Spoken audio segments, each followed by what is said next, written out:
welcome back to my film and TV channel. You're all staying safe and well, or welcome if you're new to the channel. Where have you been? But it's nice to have you here, and please, I hope you enjoy. I try and inform and entertain if I can. We're going to look at, this guy who's went out of favour has sort of resurrected himself and come back into favour a little bit. Some people will never forgive things, of course they won't. But we're going to have a look at a Mel Gibson-led film in this one. Interesting role for Mel Gibson. You get the full gambit of what he can do, or if you're a negative guy on Mr. Mel Gibson, what he can't do. Simple as that. So we're going to have a look at a film on Amazon Prime that's entitled On the Line. Please, if you are new to the channel, push that subscribe button, push the bell notifications. It'd be great to have you on board. I do film reviews, TV drama reviews, information vlogs, the odd quiz as well at special times of the year. So please join us. And if you are pushing buttons, or if you've already pushed that button, please just push that thumbs up button as well, that like button. I'm trying to get between 10 and 15 likes. Isn't it a massive target? If you can help me out towards that, it's always nice.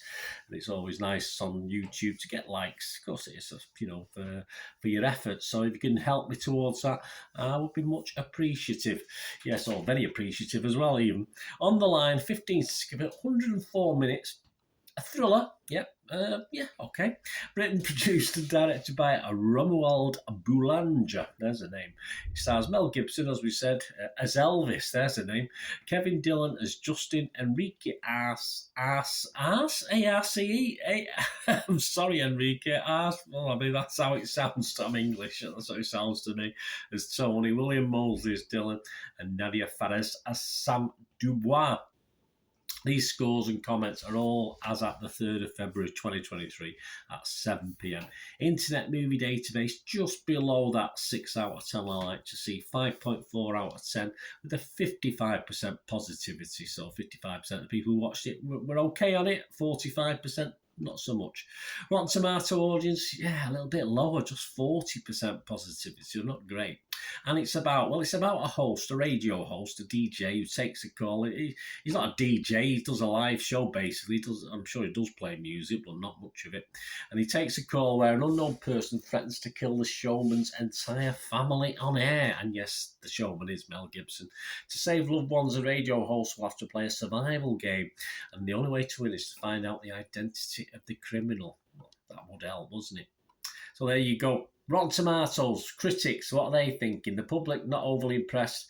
The critics, probably not either. 5 fresh and 16 rotten, so a lot. Only 24% positivity, not great. Averaging 4.1 out of 10. That was 21 scores left. Jeffrey M. Anderson, he's from something called Common Sense Media. Is he talking common sense? He said, using the idea of a radio show to get across much of its action, this low-budget thriller, it is, might have worked had it not made several missteps that will leave viewers feeling frustrated and annoyed. Yes, more on that in a moment. Frank Switek, one guy's opinion, website said most viewers might be willing to shrug off On the Line as a mere mediocrity until the final 20 minutes. After them, though, they might feel like throwing things at the screen. Absolutely, I can't disagree with that either. That's another statement I can't go against. Chris Kennedy from the Canberra Times. Are you going to be nice to Mel Gibson in Australia? He said, Gibson tries to capture that same manic energy here as the dark and edgy man pushed to the edge. Lethal Weapons Martin Riggs, a long time ago, and does a good job of it. Perhaps that was the attraction for him to this role, so they quite liked it. More sticking up for Mel Gibson, I think, than the actual film. And that's it really, guys. Not many other critics. It leaves you in my thoughts. And yes, I did laugh. Oh, I did laugh. Yeah, I didn't really.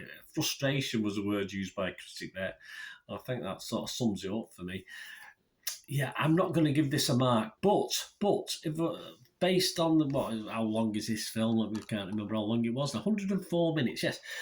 I was saying about I was watching this and I got to about 80 minutes and I thought if they'd stuck it to about 85 minutes, it would have been okay, this film. And as up to 85 minutes, I would have probably give it a 5.5 out of 10, but I've ended up giving it no mark because it's just shocking. The ending, the last 10, 15 minutes, it's just not. It just makes it not worthy of a mark. Because I was frustrated, yes, and I did want to throw things at the screen. I'm not going to do that because I can't afford to buy another one at the moment. But it just.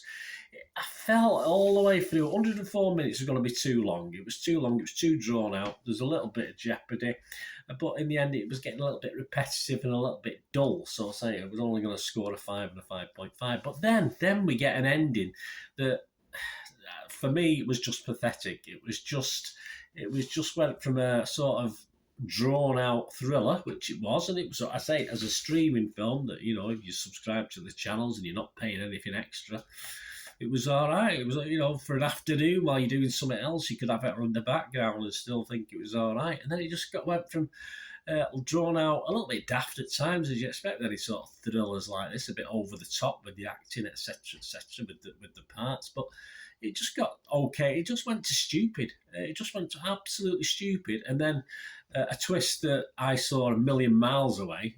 So it went from stupid to being obvious, and it lost all interest to me. It just ruined the whole film for 80, 90 minutes. It had been dragged out, but at least there was a reasonable story to it. And then it's got all got stupid.